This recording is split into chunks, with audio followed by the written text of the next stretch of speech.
Hello today. Today I'm going to be talking a little bit about computers.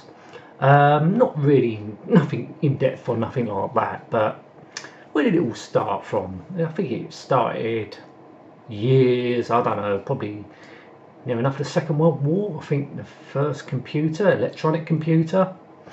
As I say, I'm not going to be, don't quote me on that because I'm not one for history, but I think it near enough the 40s where the computer, big massive things. I think it was an encoding system for something to do with the Second World War or something like that.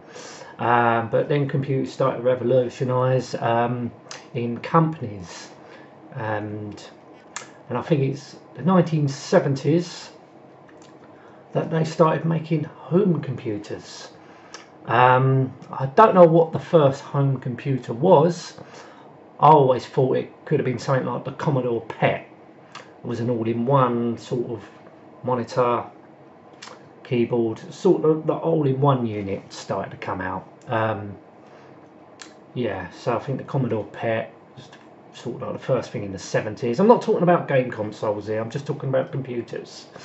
Yeah, then we got to the 1980s and where things did take off really big for the home computer market, known as microcomputers. That was its proper name, microcomputers. Because you had the IBM PC with personal computer, but they were more for offices. I know people, if you was rich enough, you could have bought one and had it at home, but they were very, very expensive computers, IBM or PCs or whoever manufactured, because IBM licensed it out so any company can use the system. So it was just, you know, everything was IBM compatible. Only if you had the certain licensing, a lot of companies did, but you had companies like Commodore, Sinclair, Acorn, list goes on and on, that made their own independent computers. Yeah, so you had the BBC Micro. I'm not listing because there's so many different manufacturers out there, but what it was, it had a unique shape to it. You know, you could tell, you know, by looking at it what it was, because, or if you're a computer, really know your computers, you could anyway. Because you know, PCs were just like square boxes, pretty much boring to look at. But when these 8-bit comes out, computer comes out in 16 bits, it had they modelled it to look, you know, to look personal, look like they just made it, you know. I don't know what the bloody hell's the word for it. When mass produced, but it's you could recognise what model it's by looking at it because it had a distinctive model. Like the Sinclair ZX Spectrum, the 48K. You know, it was a little computer. You could definitely say that was a microcomputer. Probably the model. It was a small little computer. 48K with rubber keys, but it was unique. It was a unique looking computer. It was a bastard to type with, but it wasn't the point. It was about what Clive Sinclair wanted. He was not a fan of gaming. He wanted a cheap computer in everybody's house so they can learn computing. That's what he wanted. That's why he produced a cheap computer. Well, the ZX started off with the ZX80 and ZX81, but I think the Sinclair ZX Spectrum, you know, took the country by storm, and it was priced really cheaply, about 150 quid. I don't know what the prices were back in '82 when that was released. And then you had the Commodore 64. Well, that was a great computer, yeah, with the SID chip and all that. You've probably seen this before in other videos, but this ain't an original Commodore 64. The original Commodore 64 was the breadbin model. This is known as the Commodore 64C model. These were, I think these were started to produce in something like 86 or something like that. Same hardware, because the hardware hasn't changed since its first was 82. The hardware, the only difference with the hardware, it just becomes smaller and smaller. And I think there was a difference with the SID chip. That was it. They changed the SID chip for some reason. But the hardware has not changed. I mean, I think it ceased production in '94. when the Commodore went bust. So this had a running of 12 years. 12 years. That is good for a computer. You can't say anything would last 12 years these days, would you? Would a PlayStation 4 last 12 years? No, it wouldn't. You know, you're lucky to get 5 years out of it until they make a new one. Yeah. And my first computer I ever had back in the day was the Amstrad CPC 464. This is an original model. This is the model that came out in 1984. An original. With the thicker keys, but I like the look of this one. You know, I like the unique of the green keys, the red escape key, blue enter keys. It just looks the part. I like the colour of it. It's black. You know, dark greys and black.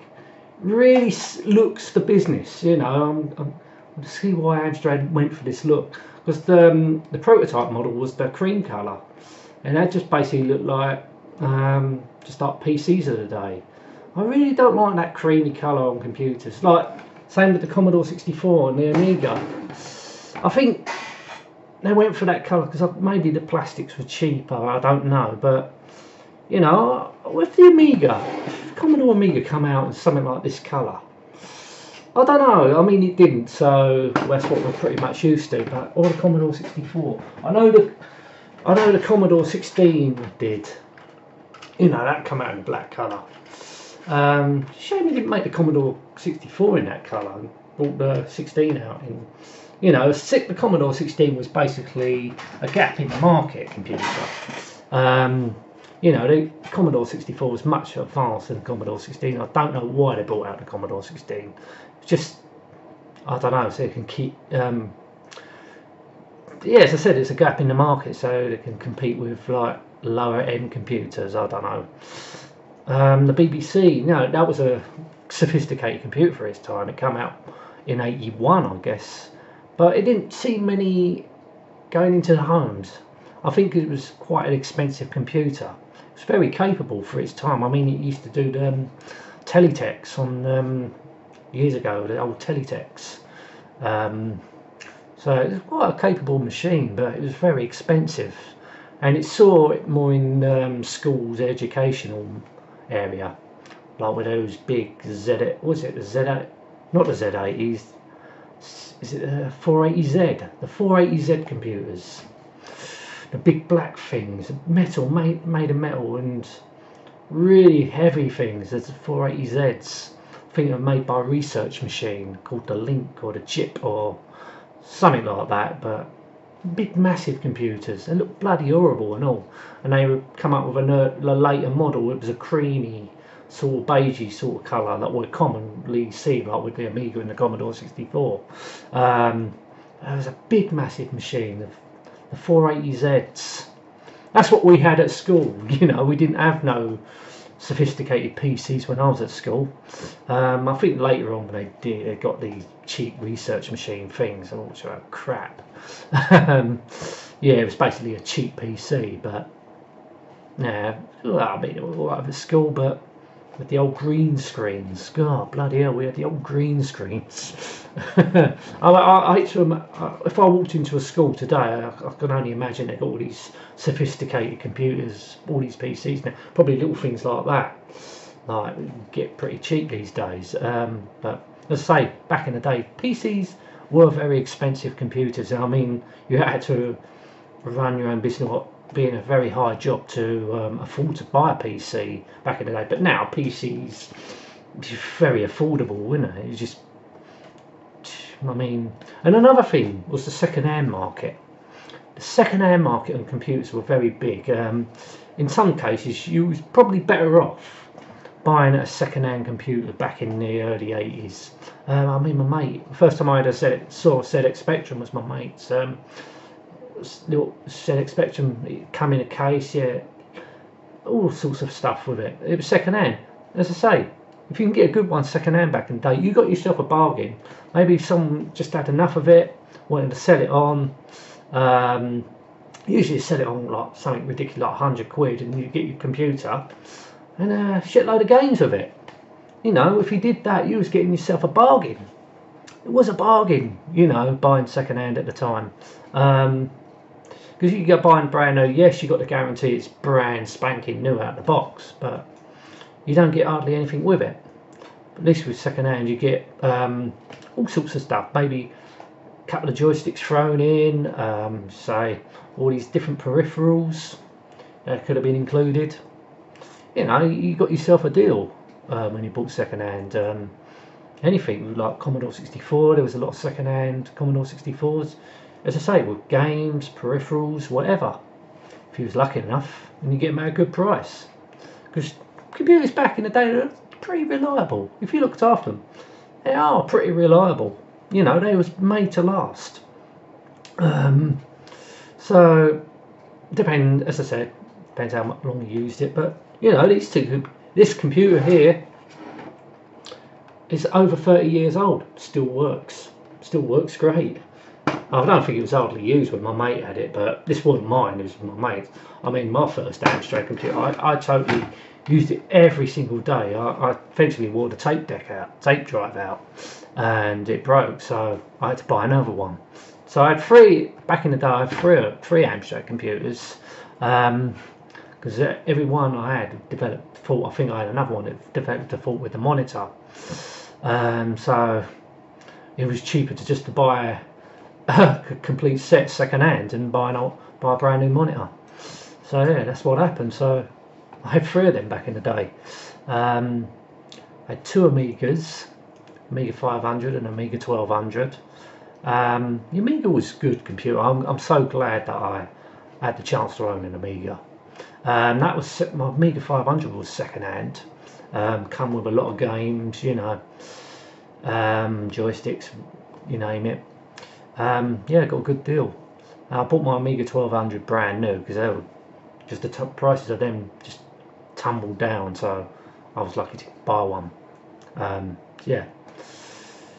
And then the PC. So I've had a PC now for about 20 odd years. But PCs, you know, they don't look interesting, do they? It's just nothing special about them. You know, it's just a square box or a tower. You know, it's nothing really interesting about it. You know, I suppose you don't buy a computer to look at, but you know, you look at an Amstrad, you know, there's something great to look about it. You know, I think it's the keys, you know, the way it looks, you know. I wasn't that impressed with the Plus models. They started to go in all that beigey colour and started to look like other computers for the time, with that same colour. Looked like an Amiga, sort of, Commodore 64. You know, there was nothing really distinctive about it. You know, the Amiga looked like an Amiga, of course, but it was all the same colours though, you know, it was all that creamy colour. Oh, or was they white? I can't remember now. I think it was more of a whitey colour, but it was that whitey creamy sort of thing. I don't know. I just think the computer looks good in black, you know. I just like the look of that. Yeah, and as I say about PCs, but PCs are so boring to look at, aren't they? It's just nothing interesting unless you customised it, custom build one yourself, and you can make it how you want it. It's like a car. You know, if you had an old, complete, clapped-out banger back in the day, you can turn that banger into something special, giving it a spray and buying bits and putting new wheels. You know, well, I mean, it's like a PC. You can customise it to make it your own. With me, LED lights, cold cathode lights, nice case. So you can really make a PC look good if you want, but I think what they should do, just for a one-off, a computer company, you know, because back in the day, as I was saying, a computer was an all-in-one thing. Well, not with a tape deck or a disk drive, not all the computers like that, but just say we got a computer. If some company made a PC, basically with a PC keyboard, like USB, everything was inside one unit. I mean, they could put a CD drive on it if they want, but a CD drive's not important. They made a PC, similar sort of like style as a microcomputer. I think that'll look pretty interesting. Then people might say, well, they've already have. It's called a laptop. Once again, laptops ain't interesting to me. They look pretty boring. It's just got the big deal. I think if they made something like this just for a one-off, just like an all-in-one sort of computer, you had the keyboard here, you had all your innards in the computer. Obviously, it's going to be difficult to upgrade, but then again, you don't really have to upgrade a PlayStation 4 and Xbox One, do you? So they could go on them lines. Not make it a console, make it a computer, but a PC sort of based. So basically, on the bottom, you can have, open your doors, and if you want, swap out the hard drive for a bigger hard drive or a solid state drive. Upgrade the RAM. Do something like that, and you have all your ports at the back. So basically, you wouldn't need all this. You just have your USB ports, your audio stuff. You don't have to worry about joystick ports because that'll be used as USB. Power, I don't know how they could get around that, but I've seen it in the past. I mean, modern technology, I shouldn't think that would be a problem with power, because I know with PCs it's just ATX power, it's all different power lines. But if they had one, like they did with the Amiga and the Commodore 64, just one, a lead going into it, I'm sure they could do that. Or have an internal power supply unit. I think that could be done, but I just think that would look interesting. Something a little bit different. Bring back the microcomputer era. As a PC. An all-in-one sort of thing, not a laptop. Yes, laptops are good, but they're pretty boring. They just, you do this job, what it's supposed to do, but just something like this, I think, would be interesting. A PC as a microcomputer. Make it look good. Put maybe LED lights on it. It works as a PC, a Windows PC. Maybe you could have put I don't know, a DVD drive on it somehow, incorporate it. Probably could just come out, or you can just have it as as I say, you don't need a DVD drive or any drive really on computers these days. So everything can be on USB. USB stick would take care of that. I just think it'd just be interesting to have a microcomputer as a PC as a microcomputer. If a company actually done that, I know they're bringing back like the Commodore 64 Mini. That don't interest me because it's not a Commodore 64 anymore. It's just emulated maybe a Raspberry Pi inside, so it's not something that's real. But it's if they bring back these older computers, it's not real. It's not got real hardware in it. I think the only thing they could do it with now with real hardware would be a PC, packaged down as a microcomputer. I just think that would be a one-off. You can plug it into your monitor. I know it could make a bit of a mess with all the wires sticking out, but that's how it was back in the day. Especially with the Spectrum, bloody hell, tape deck, all these other bits. People didn't care. People didn't care about the mess. That's what we had to put up with. I know the Amstrad was pretty clean because there was hardly any cables. Because the power was in the monitor, so you just connect that up to the monitor with 2 leads, and the power itself come out the plug of the monitor, so you didn't have to worry about powering this up by any external means because the power was just connected to the monitor. But I think if they could do that with a PC, they probably can, but I don't think they will because there will be no call for it. But it would just look something different, bring, a PC packaged as a microcomputer. I just think that would be interesting. It's like the ZX Spectrum Next. I saw that. That does look good. It does look good. But what hardware has it got in it? I haven't taken a look at the specs. I don't think it's going to be real Sinclair hardware, the old Sinclair hardware, but it'd be interesting, I do like the look of it, but will I buy one? I doubt it very much. Don't know, I think if you're going to buy a computer from that time, buy the original computer if you can. I know retro computers are getting very expensive now, but I suppose if you're an enthusiast, you would buy the real thing. You wouldn't buy these remake things like the Commodore 64 Mini, and that don't interest me one bit, or the Spectrum Vega, the ZX Spectrum Vega, that don't interest me, and the Vega Plus, if it's ever going to come out, that don't interest me. If they made a new Amstrad, you know, no, it wouldn't interest me, because, you know, I've got the original, you know. Don't want, I wouldn't use it anyway, because I tend to use emulators. It's just convenient to use emulators for me. People are going to say, yeah, it's better with original hardware. Totally agree. Yes, it is better with original hardware, but I would just rather use an emulator. It's just as good. For me, it's just as good. It does everything I want it. It records. Don't have to worry about bloody buying. Well, I've got one, but it don't work with Windows 10. These capture cards. Don't have to worry about capture cards. Just emulate. Just records. Does whatever you want it to do. And yeah. So what do you think? Should they ignore that? Should they bring out a microcomputer, a PC microcomputer? Because I think that would look pretty good. I may, if it was at a right price, excuse me, if it was at the right price, you know, so it's affordable for everyone. Because obviously another problem they would have to get round, you know, the processor. These things get hot. These things were made out of plastic, very hard plastic, of course, but with a newer PC, you know, a lot of cases are metal. Would they have to make the case metal, so that could drive up the price a bit? Or could they find a way around, you know, good cooling, or just make the bottom metal? But I think that would be an interesting thing if they brought out a PC as a microcomputer. What are your take on that?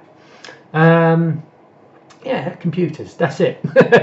I ain't got nothing else to say on the subject now. I've knackered up everything now. Anyway, maybe I should script these. It'd be a lot easier, but then I've got to write the script. Nah, I'm not doing any script. Anyway, thank you so much for watching. Until next time, and goodbye.